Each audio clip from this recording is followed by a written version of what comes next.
Nós voltamos com o Jogo do Poder, recebendo hoje o presidente do Detran, Vinícius Fará, contando com a participação de Walter Diogo, que deixou uma pergunta e eu peço que repita rapidamente, Walter. Uhum.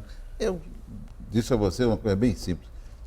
A Lava Jato mostrou dezenas de caras ricos que tinham vários carros de luxo, mas ninguém pagava IPVA, estava todo mundo atrasado. Até o filho do Ike também não pagava e tal.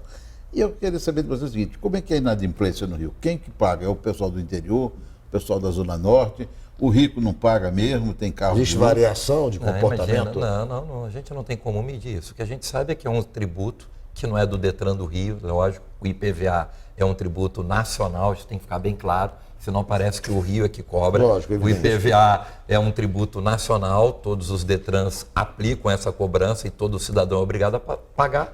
E no Rio de Janeiro paga todas aquelas pessoas de bem que entendem que tem que se locomover através de qualquer tipo de veículo legalizado em dia, e quando se depara com aquele cidadão que não cumpre o seu direito, seja ele através de multas, seja ele através da vistoria, imediatamente o Detran faz valer o seu papel de fiscalização e de punição. Essa medição, quem é que paga, o rico, o pobre, da Zona Sul, da Zona Oeste ou do interior, a gente não consegue. A gente não consegue ter essa fotografia. Presidente, há questões que, embora estejam regulamentadas, me parece que não são cumpridas ao pé da letra. Por exemplo, a questão do insufilme.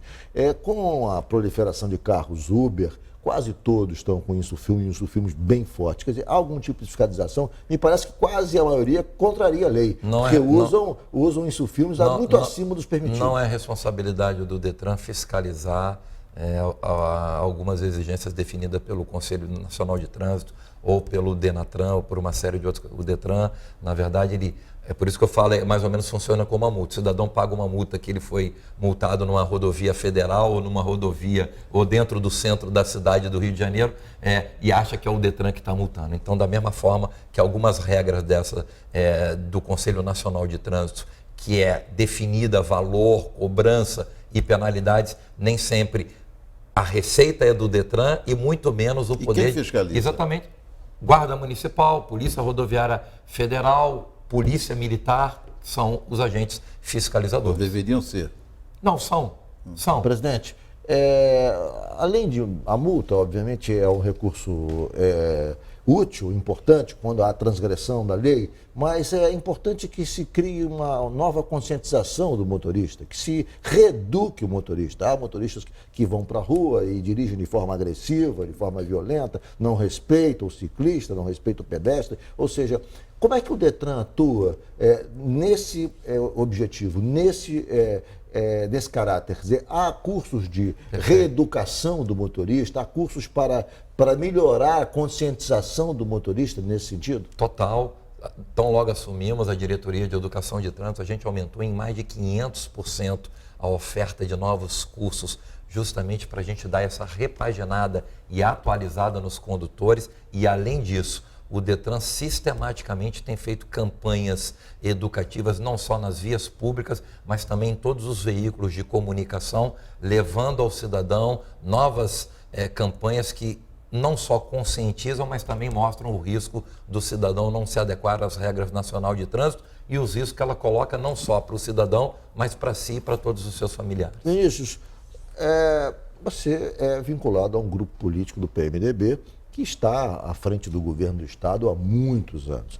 E esse grupo passou por vários momentos. Houve um momento de euforia na gestão, no primeiro governo de Sérgio Cabral, onde houve uma grande comemoração pelos projetos implementados, com a implementação das UPPs, com a implementação, enfim, de vários projetos, UPAs, que foram um sucesso retumbante. No entanto, esse mesmo governo colhe agora o resultado absolutamente negativo, com a crise sem precedentes na história do Rio de Janeiro. Não há nada parecido ao longo de toda a história do Estado como o que está acontecendo agora. Não se recorda de nenhum outro momento tão sombrio como o momento atual.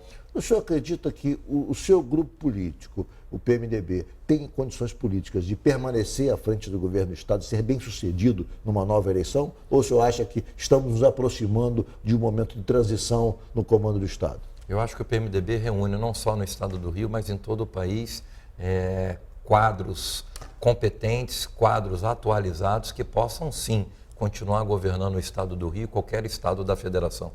Acho que o momento que o estado vive, ele não é capaz de destruir uma história de sucesso que foi construída e de benefícios e conquistas que estão presentes e se perpetuaram não só na capital, mas em todo o interior do estado do Rio. Eu acho que o momento que o estado vive é um momento de desafios. Hoje posso afirmar, com esse empenho e dedicação do governo atual, do governador, ele superou o pior momento, né? O estado fez um acordo com a ajuda da União, o estado fez ajustes, foi o primeiro estado da federação a fazer ajustes com apoio da Assembleia Legislativa, ou seja, o Rio está também, mesmo na crise, mesmo tendo os seus piores índices da sua história, dando uma lição para esse país.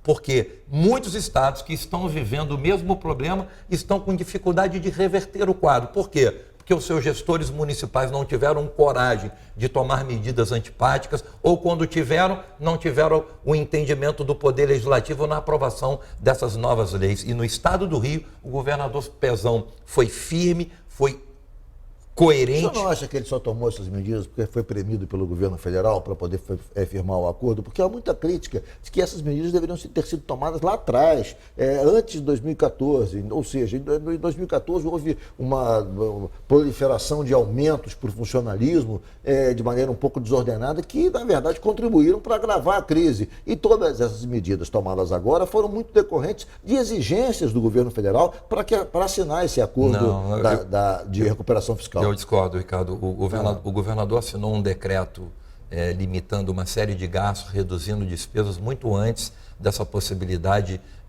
de um apoio e de um benefício do governo federal. Todos nós, cidadãos fluminenses, somos testemunha que o governo federal demorou quase um ano, né, o Ministério da Fazenda, para poder ajustar, criando dificuldades, exigências. Então é o seguinte, o dever de casa que o Estado tinha que fazer, que o governo do Estado tinha que fazer, ele foi feito com muita competência. E eu acho que isso tem que ser dito, sim, que o Estado do Rio, mais uma vez, mesmo estando vivendo a sua pior crise, é um estado de vanguarda até nessas soluções, porque vários estados desse país vivem realidades idênticas e não implementaram alterações e leis que mudaram e que permitiram os estados conseguirem essa ajuda. E o estado do Rio foi o primeiro, inclusive, dito pelo próprio ministro da Fazenda, na solenidade com o governador no Palácio, ele disse: o Rio serve de modelo para todos os próximos estados que queiram, e são vários, a ganhar o mesmo benefício de ajuda. Então, você acha que a economia do Rio já volta a crescer? Mas não tem a menor dúvida, quando você se coloca um universo de mais de 200 mil pessoas com salários em dia, podendo ter como se programar, a economia do Rio sempre foi, aqui nós já fomos a capital do país, né? O quadro de aposentados e pensionistas é maior do que o ativo, muito reflexo dessa história do estado do Rio por ter sido a capital. E esse passivo ficou aqui, mudou-se para Brasília, mas o passivo de servidores federais da capital, quando o estado era, né, a capital do país, ficou aqui. Por isso a gente tem um quadro que muito mais ativos de pensionistas e aposentados do que de ativos. Mas mesmo assim, quando você tem uma economia que se define com um novo modelo, podendo pagar salários em dia, eu acho que o Rio está no caminho certo, eu acho que o Rio começa a dar a volta por cima e o cidadão ter uma nova realidade. Presidente Vinícius Fará, foi um prazer recebê-lo aqui no Jogo do Poder. Obrigado. Muito obrigado pela entrevista. Obrigado. Walter Diogo, muito obrigado por ter comparecido também. Olha, foi um prazer. E foi um prazer tê-los também nos assistindo de casa. O Jogo do Poder volta no próximo domingo às 11h15. Muito obrigado pela sua audiência e até lá. Foi bom. Bom. Tá bom.